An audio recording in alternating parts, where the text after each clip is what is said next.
Hello दोस्तों, मैं हूं विकास और आप देख रहे हैं मेरा YouTube channel the unite study. तो आज इस वीडियो के अंदर अपन क्लास 12 का chapter number first reproduction in organism का एनसीईआरटी एक्सप्लेनेशन देखते हैं। इस चैप्टर के अंदर जो भी हाईलाइटेड है, इसमें जो मैंने एनसीईआरटी डाल रखी इसमें जो भी हाईलाइटेड है वो इम्पोर्टेंट पॉइंट्स है जो अपने को वहीं से क्वेश्चन मिलेंगे। आप जो भी पढ़ोगे पर एक बार पूरी एनसीईआरटी की अपन पूरा एक्सप्लेनेशन देखेंगे लाइन टू लाइन, और बाकी फिर बाद में आप भी पढ़ोगे तो इन हाईलाइटेड लाइंस को पढ़ के भी आराम से रिवीजन हो जाएगा इस चैप्टर का। तो अपन स्टार्ट करते हैं इसको, लाइन टू लाइन देखेंगे अपन, आप इन पे नज़र रखना। Each and every organism can live only for a certain period of time. The period from birth to natural death of an organism represent its life span. ये से बोल रहा है कि ईच एंड एवरी ऑर्गेनिज्म की एक fix life span होती है, और किसी भी ऑर्गेनिज्म का बर्थ से लेकर उसकी नेचुरल डेथ का जो पीरियड है उसको बोल देंगे अपन लाइफ स्पान। इसके अंदर इंपॉर्टेंट है नेचुरल डेथ होना चाहिए, उसको बोलेंगे life span. Life span of you organism are given in figure 1.1। कुछ ऑर्गेनिज्म की लाइफ स्पान दे रखी है अपने को, अगले पेज पे देखेंगे। Several other organism are drawn for which you should find out their life spans and write in the spaces provided. कुछ स्पेस दिए हैं उसके अंदर, वो अपने को लाइफ स्पान उसकी लिखनी है। Examine the life spans of organism represented in figure 1.1। Isn't it both interesting and intriguing to note that it may be as short as few days or long as a few thousand years? जो life span होती है ना, वो सब छोटी, जैसे कुछ दिन से लेके कुछ सालों तक भी हो सकती है life span. Between these two extremes are the life span of most other living organism. You may note that lifespan of organisms are not necessarily correlated with their size. The size of crows and parrot are not very different, yet their lifespans show a wide difference. जो life span होती है ना, वो size पे depend नहीं करती कि छोटी साइज है तो उसकी कम होगी लाइफ स्पान, बड़ी साइज है तो उसकी ज़्यादा होगी, ऐसा कुछ नहीं है। ये कोई रिलेटेड नहीं होता साइज से लाइफ स्पान। जैसे एग्जांपल दिया हुआ क्रो और पैरट, कौवे की लाइफ स्पान है और पैरट है कि इनमें बहुत ज़्यादा डिफरेंस है, बल्कि इनकी साइज़ है ना लगभग सेम होती है। पैरट की 140 साल होती है लाइफ स्पान और कौवे की 15 साल। पैरट की तो 140 और कौवे की 15 साल, इतना बड़ा डिफरेंस होता है। बाकी साइज़ अपने देखते हैं लगभग सेम ही मिलती है। Similarly a mango tree has a much shorter life span as compare to peepal tree. ऐसे ही मैंगो ट्री की लाइफ स्पान बहुत छोटी होती है पीपल के कंपेयर में। पीपल दलबर्जिया होता है, मैंगो ट्री की लाइफ स्पान होती है 100 से 200 साल, और पीपल ट्री की होती है 900 से 1500 साल। आप देख सकते हैं कितना ज़्यादा डिफरेंस है। Whatever be the life span, death of every individual organism is certainty, that is no organism is immortal except single celled organism.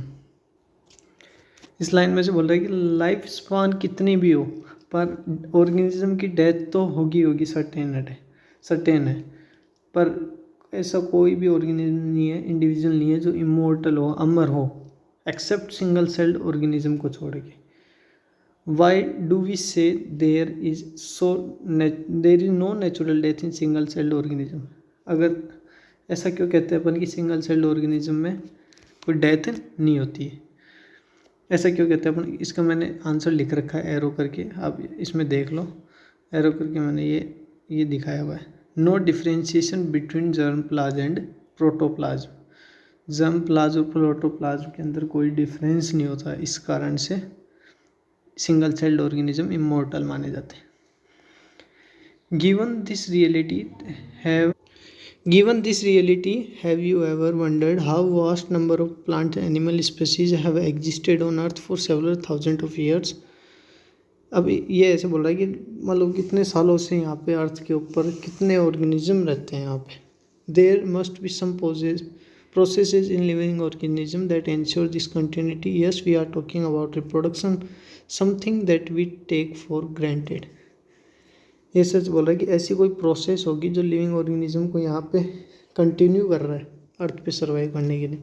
हाँ, वो बात कर रहे हैं किसकी? रिप्रोडक्शन की। रिप्रोडक्शन की वजह से ही कंटिन्यूटी ऑफ स्पीसीज चल रहा है। अगला पेज, इस पेज के ऊपर अपने को ये कुछ डायग्राम दिए हुए हैं, एनिमल्स है, प्लांट्स है, इनकी लाइफ स्पान दी हुई है, आप नोट भी कर सकते हो। एलिफेंट की 75 ईयर्स है, रोज़ की 10 ईयर्स, डॉग की 25 ईयर्स अप्रोक्स, सही है, फिक्स नहीं होती। बटरफ्लाई की 1 to 2 वीक्स है, क्रो की 15 साल है, बताइए मैंने।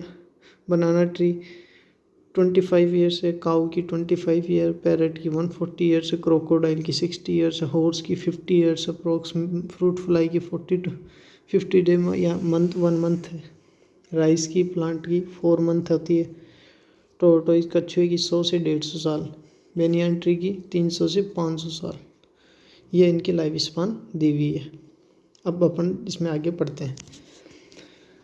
आप लाइन टू लाइन ध्यान रखना, एक बार मैं पढ़ा रहा हूँ उसके अंदर आप लाइन टू लाइन एक बार पढ़ लो, फिर आप एनसीईआरटी के अंदर रीड करोगे ना, आपको कोई दिक्कत नहीं आएगी। और ये हाईलाइटेड है, आप भी हाईलाइट कर लेना या अंडरलाइन कर लेना, ये इंपॉर्टेंट लाइन है, इसके अलावा कोई ऐसा खास इंपॉर्टेंट नहीं है। तो स्टार्ट करते हैं। Reproduction is defined as biological process in which an organism give rise to young ones of spring similar to itself. Young ones बोल दो, ऑफ स्प्रिंग बोल दो, एक ही बात है। रिप्रोडक्शन एक बायोलॉजिकल प्रोसेस, इसके अंदर ऑर्गेनिज्म अपने ही जैसा एक यंग वन ऑफ स्प्रिंग या प्रोजेनी का गिव राइज करता, मतलब पैदा होती है, उसको बोलते हैं reproduction. The of spring grow mature and in turn produce new of spring. Of spring उसकी भी ग्रोथ होगी, वो भी मैच्योर होगा, फिर उसके भी ऑफ स्प्रिंग होंगे। Thus there is cycle of birth growth and death. ऐसे ही बर्थ होगा, ग्रोथ होगी, फिर डेथ होगी, ये साइकिल चलती रहती है। Reproduction enable the continuity of species generation after generation. ये मैंने पिछले पेज पे, फर्स्ट पेज पे लास्ट लाइन थी, ये मैंने बताया था कि रिप्रोडक्शन ही स्पीशीज की कंटिन्यूटी बनाए रखता है generation after generation. You will study letter in chapter 5।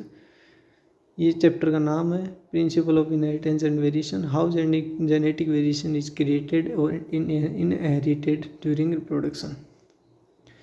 कैसे जेनेटिक वेरिएशन आते हैं, कैसे इनहेरिट होते हैं प्रोजेनी में, पेरेंट्स से प्रोजेनी में, ये चैप्टर नंबर 5 में आपको बताया गया। There is a large diversity in biological world and each organism has evolved its own mechanism to multiply and produce offspring.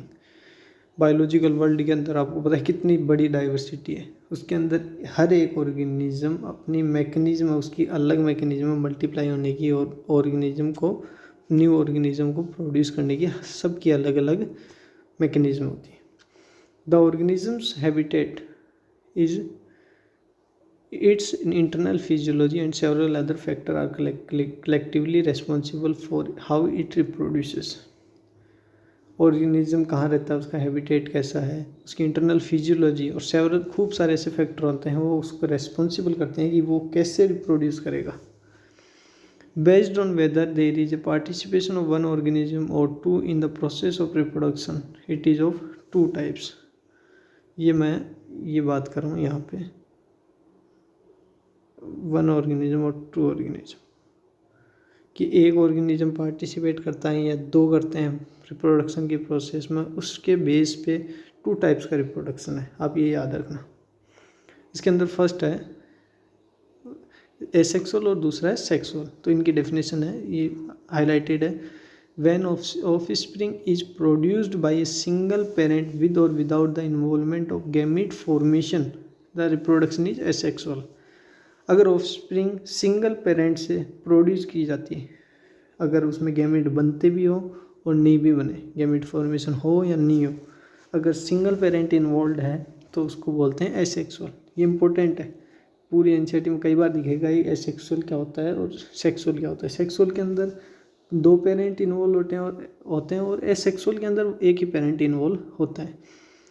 When 2 parents opposite sex participate in the reproductive process and also involve fusion of male and female gametes is called sexual reproduction। Sexual reproduction के अंदर 2 parent होते हैं, opposite sex के साथ होते हैं, ये reproduction process में पार्टिसिपेट करते हैं और इनके अंदर, इस सेक्सुअल रिप्रोडक्शन के अंदर मेल और फीमेल गैमेट का फ्यूज़न होता ही होता है। तभी सेक्सुअल रिप्रोडक्शन होगा। और एसेक्सुअल के अंदर गैमेट फ्यूजन एब्सेंट होता है, गैमेटिक फ्यूजन एब्सेंट होता है, इंपॉर्टेंट है ये। अब नीचे है एसेक्सुअल रिप्रोडक्शन। एसेक्सुअल रिप्रोडक्शन है, मैं यहाँ ये कर देता हूँ, asexual reproduction. In this method a single individual parent is capable of producing offspring. इस रिप्रोडक्शन के अंदर सिंगल इंडिविजुअल ही होता है पेरेंट जो ऑफस्प्रिंग प्रोड्यूस करता है। ये ऊपर बताई दी डेफिनेशन में। As a result the offspring that are produced are not only identical to one another but also exact copies of their parent. इस रिप्रोडक्शन के अंदर जो ऑफस्प्रिंग होती है वो केवल आइडेंटिकल ही नहीं होती एक दूसरे की, बल्कि एग्जैक्ट कॉपी होती है, बिल्कुल सेम होती है। उसके लिए एक वर्ड भी यूज़ किया हुआ है, नीचे देखना। Are these offspring likely to be genetically identical और डिफरेंट। ये से क्वेश्चन पूछेगा ऑफस्प्रिंग जेनेटिकली आइडेंटिकल है या डिफरेंट है, उसको अपन देख रहे हैं। द टर्म क्लोन, ये बोल्ड में लिखा हुआ है, clone is use to describe such morphological and genetically similar individual. Clone term को यूज़ करते हैं अपन जो भी ऑर्गेनिज्म मॉर्फोलॉजिकली और जेनेटिकली सिमिलर होते हैं। क्वेश्चन पूछ लिया जाता है क्लोन क्या होता है, morphologically similar, genetically similar, morphologically and genetically similar, both, none of the above, ऐसे ऑप्शन पूछ लिया जाता है। पर आप ये ध्यान रखें morphologically and genetically similar individual को ही बोलते हैं अपन क्लोन। फिगर 1.2 के अंदर ये दिया हुआ है सेल डिवीजन, किसमें दिखा रखा है, ये पहला तो दिखा रखा है, बडिंग हो रही है ये ईस्ट के अंदर, ये इधर बी दिखा रखा है, ये बी, ये बी, ये दिखा रखा है अमीबा के अंदर बाइनरी फ्यूजन। तो अपन नीचे पैराग्राफ पढ़ते हैं, ये पैराग्राफ अब यहाँ से चालू करते हैं, ये यहाँ ध्यान रखना। Let's see how wide spread asexual reproduction is among different group of organism.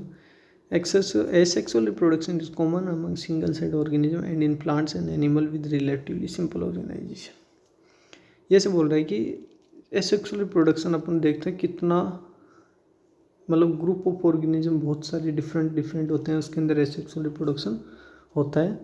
Asexual reproduction वैसे कॉमन है सिंगल सेल्ड ऑर्गेनिज्म यूनिसेलुलर के अंदर, और कुछ प्लांट एनिमल होते हैं जो सिंपल ऑर्गेनाइजेशन रखते हैं, उनके अंदर भी एसेक्सुअल रिप्रोडक्शन पाया जाता है। अभी highlighted in protist and moneran the organism और the parent cell divide into two give rise to new individual. Monera और प्रोटिस्टा किंगडम है, उसके अंदर कई ऑर्गेनिज्म है जो पेरेंट की सेल डिवाइड होती है और वो 2 में डिवाइड हो जाती है और न्यू इंडिविजुअल का निर्माण होता है।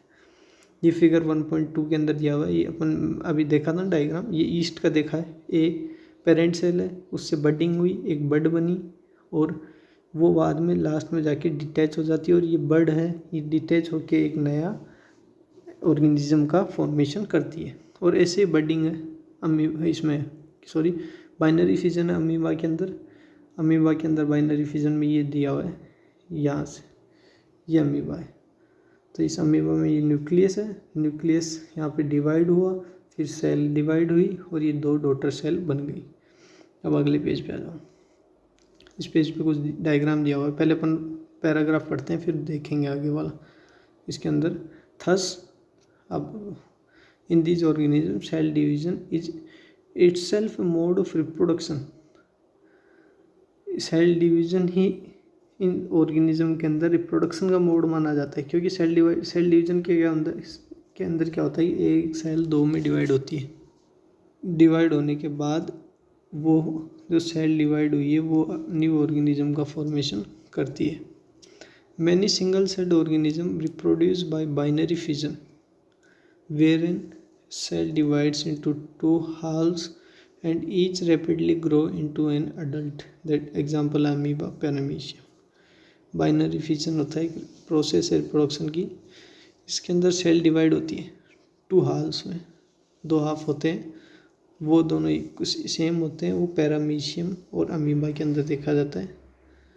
और ईस्ट के अंदर in yeast the division is unequal and small buds are produce that remain attach initially to the parent cell which eventually get separated and mature into new yeast organism. Yeast के अंदर वो budding दिखाया था मैंने, उसके अंदर bird grow करती है, फिर वो डिटैच होती है और वो फाइनली न्यू ऑर्गेनिज्म में ग्रो होती है. Member of kingdom fungi and simple plants such as algae reproduce through special asexual structure. Kingdom fungi है, एल्गी है, इनके अंदर स्पेशल एसेक्सुअल स्ट्रक्चर्स होती हैं, उससे वो अपना एसेक्सुअल रिप्रोडक्शन करते हैं. The most common of these structures are zoospores. ये बोल्ड लिखा हुआ है, हाईलाइटेड है, zoospore that usually are microscopic motile structure. इनमें एसेक्सुअल रिप्रोडक्शन के अंदर सबसे कॉमन स्ट्रक्चर है जूस्पोर. ये मोटाइल होती है, याद रखना, फ्लैजिलेटेड होती है, जिसके अंदर फ्लैजिला होती है वो मोटाइल होती है. Other common asexual reproductive structure है कोनिडिया. कोनिडिया स्पोर्ट्स होते हैं, ये पेनिसिलियम के अंदर दिखते हैं. बर्ड्स, हाइड्रा के अंदर बडिंग है. Gemmules, sponge. स्पॉन्ज क्या है? पोरीफेरा है, क्लास 11 में देखा है, ये पोरीफेरा है. अपन इसका एक बार डायग्राम देखते हैं ऊपर, जो इसके साइड में लिखा हुआ ना कोनिडिया, मैंने अलग से लिख रखा है यहाँ पे, ये कोनिडिया. इस कोनिडिया के अंदर ये कोनिडिया, ये इमोटाइल स्पोर्ट्स होते हैं. एक सेकेंड, इमोटाइल स्पोर्ट्स होते हैं, एप्लेनोस्पोर, थिन वॉल्ड होते हैं, यूनिसेलुलर और मल्टीसेलुलर. एक जो जीनस होता है इनका ओरिजिन, ये इम्पोर्टेंट है. बेसिपिटल होते हैं, ये डिस्पर्स्ड बाय एयर होते हैं. अब डायग्राम देखते अपन. ए डायग्राम है ये जूस्पोर का है, बी डायग्राम है ये पेनिसिलियम का है. पेनिसिलियम के अंदर कोनिडिया दिखाया हुआ है. कोनिडिया, ये कोनिडिया है, ये जो सर्कल्स हैं ये कोनिडिया है. और थर्ड है इसके अंदर हाइड्रा. हाइड्रा के अंदर ये बडिंग दिखाई हुई है, ये बड है हाइड्रा के अंदर, और ये हाइड्रा का माउथ है, इसके अंदर बडिंग है. और ये लास्ट में दिया हुआ है जेम्यूल स्पंज के अंदर. इसके अंदर ये आर्कियोसाइट सेल्स होती हैं, इसके अंदर टोटिपोटेंसी होती है. और ये यहाँ पे दिया हुआ है ड्यूरिंग अनफेवरेबल कंडीशन के अंदर ये फॉर्म होते हैं जेम्यूल्स में. अब चलते नीचे, ये फिर से डायग्राम है, एक बार डायग्राम को छोड़ो, पहले थ्योरी देखते हैं. You have learned about vegetative reproduction in plants in class 11. Class 11 के अंदर वेजिटेटिव रिप्रोडक्शन देखा है. मॉर्फोलॉजी के अंदर भी रनर, सकर, ऑफसेट ये दिया हुआ है. What do you think is vegetative reproduction also type of asexual reproduction? What do you से सो? In term, clone applicable to offspring formed by vegetative reproduction. जो क्लास 11 अब ये क्वेश्चन ऐसे पूछ रहा है कि एसेक्सुअल रिप्रोडक्शन होता है, उसका ही टाइप है क्या वेजिटेटिव रिप्रोडक्शन? ये सही है, क्योंकि वेजिटेटिव रिप्रोडक्शन एसेक्सुअल का ही टाइप माना जाता है. While in animals and some simple organism the term asexual is used unambiguously. In plants the term vegetative reproduction is frequently used. जो एनिमल्स होते हैं, सिंपल ऑर्गेनिज्म होते हैं, उनके अंदर एसेक्सुअल यूज किया जाता है, और प्लांट्स के अंदर उसी को वेजिटेटिव रिप्रोडक्शन बोला जाता है. In plants the unit of vegetative propagation such as runner, rhizome, sucker, tuber, offset, bulb are the capable of giving rise to new offspring. जो वेजिटेटिव रिप्रोडक्शन की यूनिट है प्लांट के अंदर, जैसे रनर है, ग्रास स्ट्रॉबेरी में होता है, राइजोम है, ये जिंजर में होता है, सकर बनाना में होता है, ट्यूबर पोटैटो, ऑफसेट पिस्टिया, आइकोनिया, बल्ब या बल्ब मिल जाता है, अनियन, गार्लिक के अंदर बल्ब मिल जाता है. These structures are called vegetative propagules. इन स्ट्रक्चर्स को वेजिटेटिव प्रोपेगल्स बोलते हैं. Obviously since the formation of these structures does not involve two parents the process involve is asexual. ये से बोला कि ये जो रिप्रोडक्शन है इस प्रोसेस के अंदर एक ही पेरेंट का इन्वॉल्वमेंट होता है, दो का नहीं होता. तो ये अपने देखा ही कि एसेक्सुअल रिप्रोडक्शन के सिंगल ही पेरेंट इन्वॉल्व होता है सेक्सुअल रिप्रोडक्शन के अंदर. तो ये क्या हुआ, एसेक्सुअल रिप्रोडक्शन ही होता है. अब ये डायग्राम देख लेते हैं एक बार अपन. डायग्राम पहला है ट्यूबर पोटैटो. पोटैटो की ये आइज़ है, इसमें आइज़ है, और ये एक्सिलरी बर्ड होती है, ये याद रखना. और ये जो ये सेकंड है, ये जिंजर है। जिंजर में एडवेंटिशियस रूट्स होती हैं। ये बर्ड्स हैं, ये नोड्स होते हैं। इन दो नोड्स के बीच की डिस्टेंस को इंटर नोड्स बोलते हैं। और नीचे दिया हुआ है सी डायग्राम। सी डायग्राम ये है बल्बिल है, अगेव का है ये। थर्ड ये ब्रायोफिल्म है, इसके अंदर लीफ बर्ड्स होती है। ये लीफ मार्जिन पे लीफ बर्ड्स होती हैं। ये एडवेंटिशियस बर्ड्स होती हैं, ये डिटैच होती है और ये न्यू ब्रायोफिल्म में ग्रो करती है। ये ऑफसेट है, वाटर हायसिंथ के अंदर ऑफसेट देखा जाता है। पिस्टिया आइकोनिया के अंदर भी ऑफसेट होता है। ये मॉर्फोलॉजी में क्लास 11th में अपन ने देखा था। अब आगे चलते हैं नेक्स्ट पेज पे। इस पेज के ऊपर मैं आपको पूरी एक बार समरी बता देता हूँ, फिर आप एक बार पढ़ लेना। इससे पहले सेक्सुअल रिप्रोडक्शन से पहले मैं एक बार पूरा एक्सप्लेन कर देता हूँ, फिर आप इसको रीडिंग लगाना। इसके अंदर से बोल रहा है कि ये टेरर ऑफ बंगाल हुआ था। ये क्या हुआ कि जैसे प्लांट था वाटर हायसिंथ, इसके अंदर ये अपनी खूबसूरती beautiful flowers shape of leaves के कारण ये इंडिया के अंदर लाया गया। और ये इंडिया के अंदर लाया गया था इन कारण के वजह से। लेकिन ये क्या मतलब स्टैंडिंग वाटर के अंदर ग्रो करता है ये plant. Water hyacinth aquatic plant है। ये पूरे पानी की ऑक्सीजन को ड्रेन कर लिया, खींच लिया। उसके कारण प्लांट की वाटर के अंदर जो भी लिविंग ऑर्गेनिज्म रह रहे थे, फिशेस वगैरह, उनकी डेथ हो गई।